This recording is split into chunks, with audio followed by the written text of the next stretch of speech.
እንደምናረፈዳችሁ የተከበራችሁ ተመልካቾቻችን ለዛሬ የተመራረጡ ፖሊሳዊና ወንጀል ነክ ዘገባዎችን የማቀርብላችሁ ኢንስፔክተር ግዛቸው ገለታ ነኝ። አብራችሁን ቆዩ። በሀገራችን የሚካሄዱ ታላላቅ ዓለም አቀፍ ጉባኤዎችና የአደባባይ በዓላት በስኬት መከናወናቸው የጸጥታ ኃይሎች ካላቸው የላቀ ቅንጅታዊ አሰራርና ከህብረተሰቡ ንቁ ተሳትፎ የተገኘ ውጤት መሆኑን የኢትዮጵያ ፌዴራል ፖሊስ አዛዥ ኮሚሽነር ጀነራል ደመላሽ ገብረ ሚካኤል ገለጹ። የቴዎድሮስ ግርማን ዘገባ ከተማ መርጊያ ቀጥሎ ያቀርባል። በጣም ዘመኑ ከተባሉ ሀገራት ተርታ የተሰለፈችው አዲስ አበባ እንደ ዘመኑ እየዘመነች በአፍሪካውያንና በሌሎች ሀገራት ተመራጭና ተወዳጅ እየሆነች ከመምጣቷ ባለፈ በርካታ ቀጠናዊና ዓለም አቀፋዊ መድረኮችን እያስተናገደች ትገኛለች። አሁን ላይ ከአፍሪካ በጣም ከዘመኑ ከተማዎች ግንባር ቀደም የምትታይ ከተማ ነች።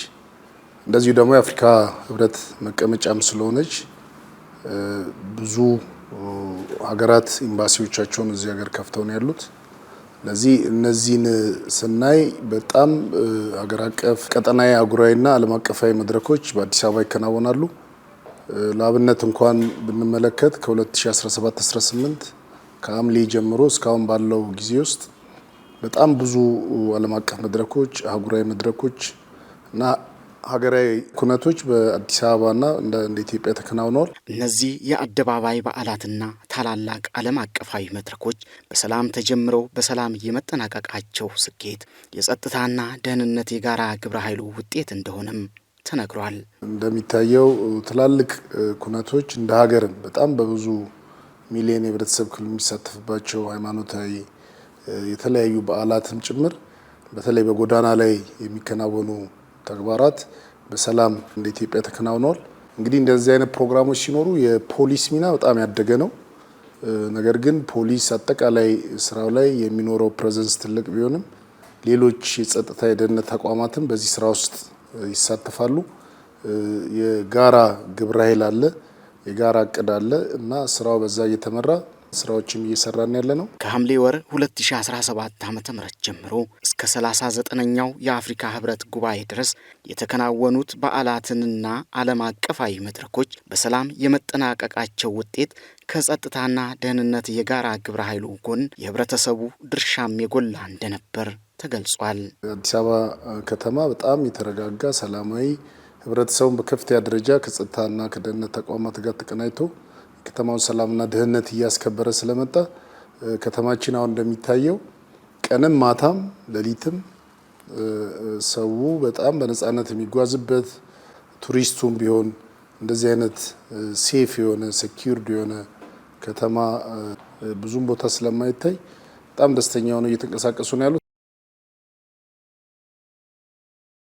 የኢትዮጵያ ፌዴራል ፖሊስ በሰንዳፋ እያስገነባ የሚገኘውን አዲስ የጋርመንት ሙያ ማስጀመሪያ ህንፃ የግንባታ ሂደት የተቋሙ ከፍተኛ አመራሮች በቦታው ተገኝተው ጎብኝተዋል። መስከረም ጉታ የኢትዮጵያ ፌዴራል ፖሊስ የቴክኖሎጂ አቅሙን በማሳደግ ተቋሙን በተማረ የሰው ኃይል በማዘመንና በማጠናከር ዘርፈ ብዙ ስራዎችን እያከናወነ መሆኑ የተነሳ ሲሆን ከሰሞኑም በሰንዳፋ አካባቢ አዲስ የጋርመንት ስራ ማስጀመሪያ የህንፃ ግንባታ ለማሰራት በከፍተኛ ትኩረት እየተሰራ መሆኑ ተነግሯል። እንደ ተቋማችን አቅጣጫ ተሰጥቶበት እየሰራ ነው ያለው ነገር አለ።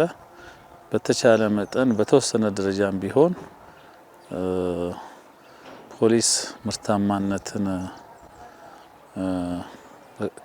ማምረትን ከሱ ይጠበቃልና ውስን የሆኑ በውስጥ አቅም ሊሰሩ የሚገቡ ስራዎች አሉ። እነዛ በውስጥ አቅም የሚሰሩ ስራዎች ጠባቂ ከመሆን ይልቅ እኛም አምራች ሆነን ለመገኘት በጋርመንት ኢንዱስትሪው በቀጣይ በሂደት የሚሰፋ ቢሆንም ውስን ጅምሮች ስላሉን እነዛን ጅምሮቻችንን ለማስፋት የሚያስችል አንድ ፕሮጀክት ተቀርጾ በተወሰነ ደረጃ በውስጥ አቅም ግንባታውን ጀምረን እያፋጠንን ያለነው። የኢትዮጵያ ፌዴራል ፖሊስ የሀገርን ሰላምና ደህንነት በማረጋገጥ የተሰጠውን ተልዕኮ እስከ ህይወት መስዋዕትነት በመክፈል በጀግንነት እያገለገለ እንደሚገኝም ተጠቁሟል። ከሀገርና ከተቋም ብቻ መጠበቅ ሳይሆን ከኔ ምን ይጠበቃል፣ እኔ ለሀገሬ ምን ሰራው፣ የተሰጠኝን ተልእኮ እንዴት አርጌ ተወጣሁት ተቋሜ ከኔ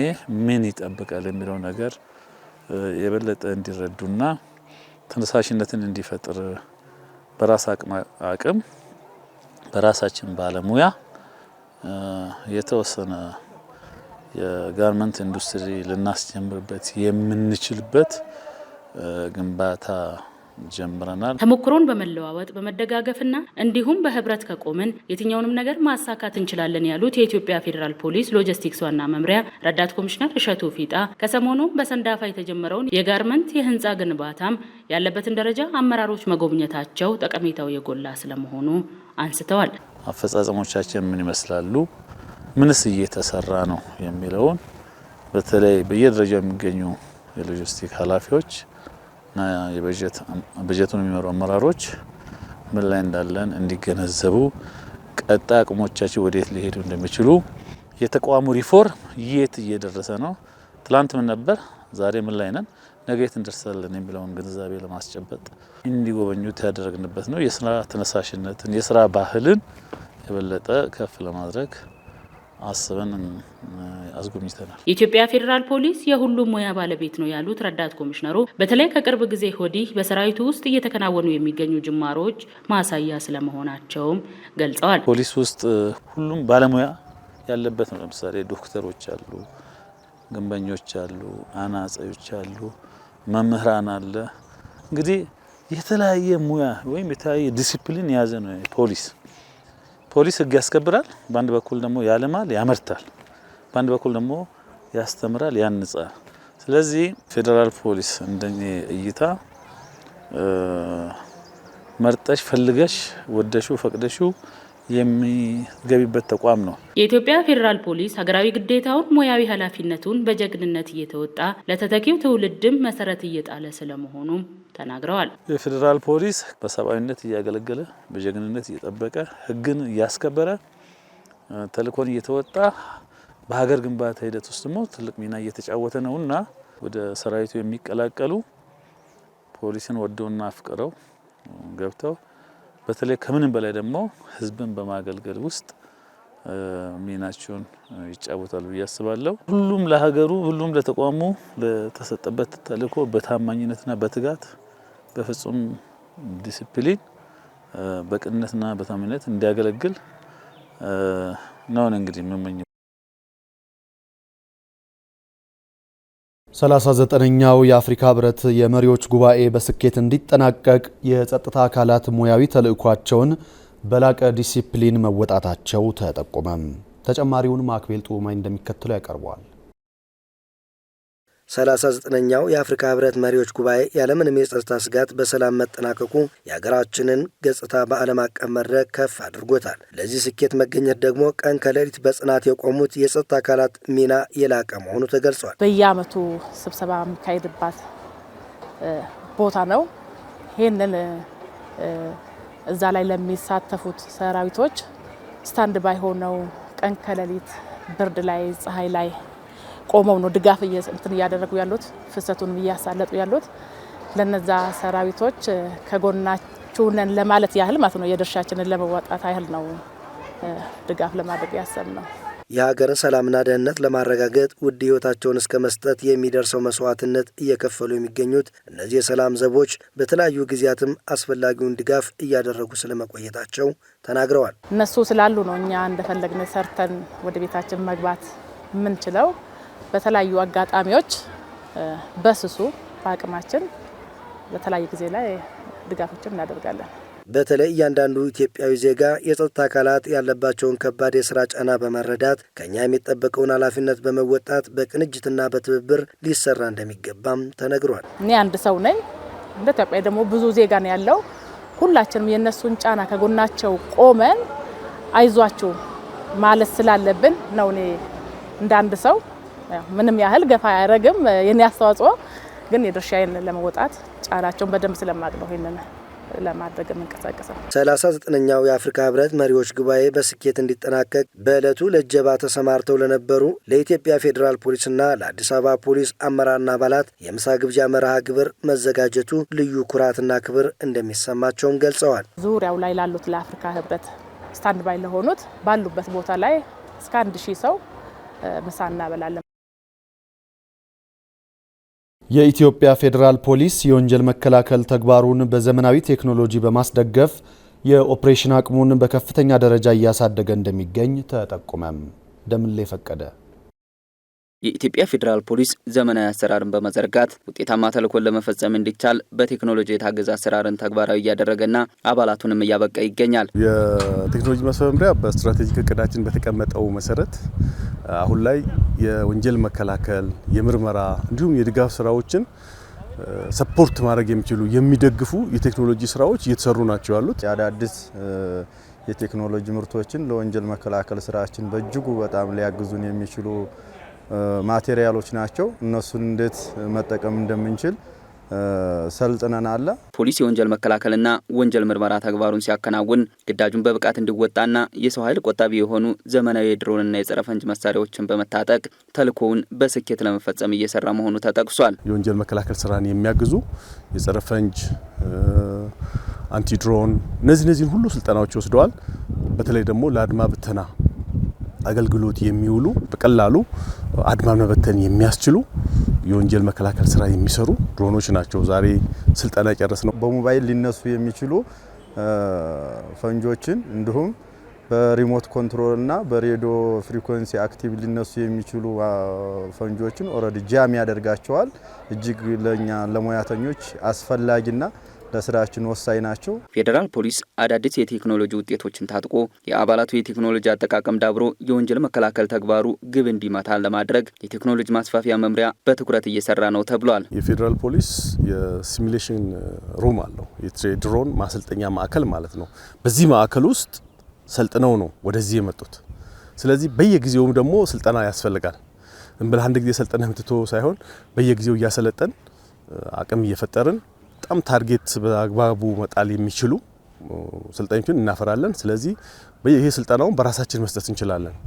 ሲሙሌሽን ክፍልም አለን፣ እናሰለጥናለን። ከዛ ወጥተን ደግሞ በተግባር ልምምድ እያደረግን ሁልጊዜ ትሬኒንግ እየተደረገ የሚቀጥል ስራ ነው የሚሆነው።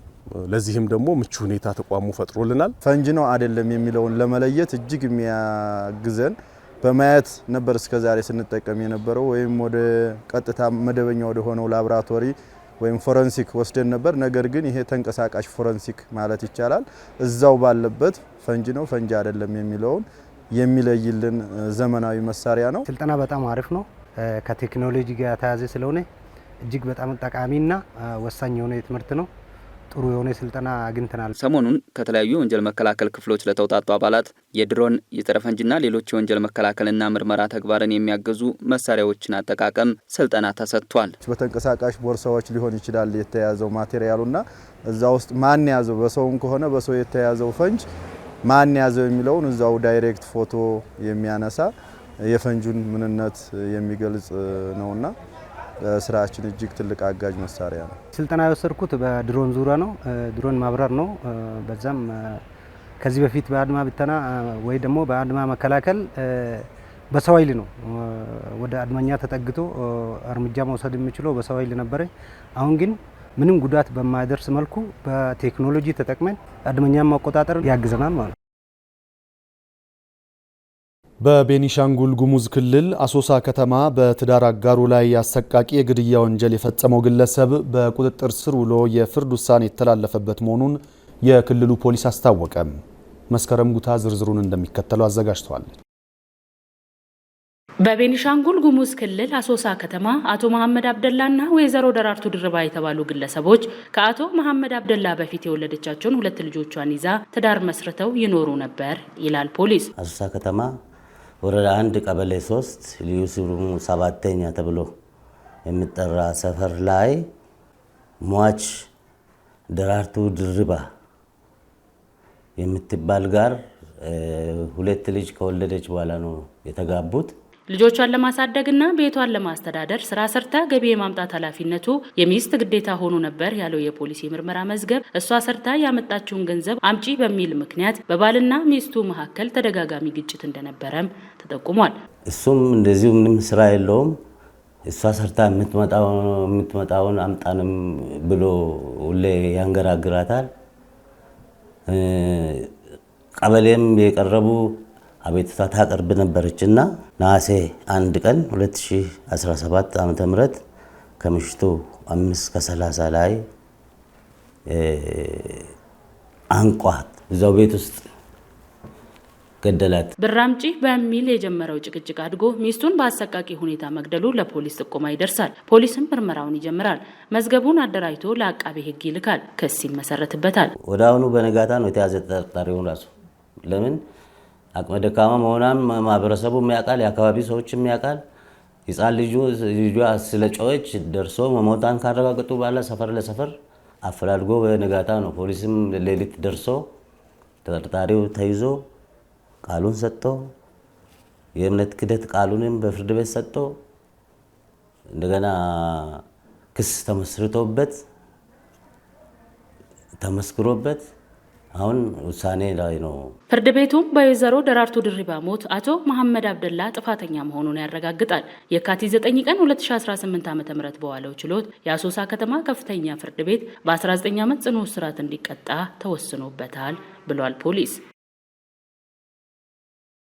ክቡራን ተመልካቾቻችን ለዕለቱ የተመራረጡ ፖሊሳዊና ወንጀል ነክ ዘገባዎች የእስካሁኖቹን ይመስላሉ። ከዘገባዎቹ ጋር ኢንስፔክተር ግዛቸው ገለታ አብሬያችሁ ቆይቻለሁ።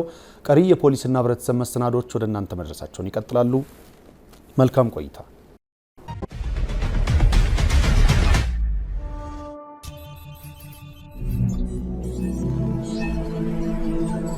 ሰላምና ደህንነት ለሁለንተናዊ ተጠቃሚነት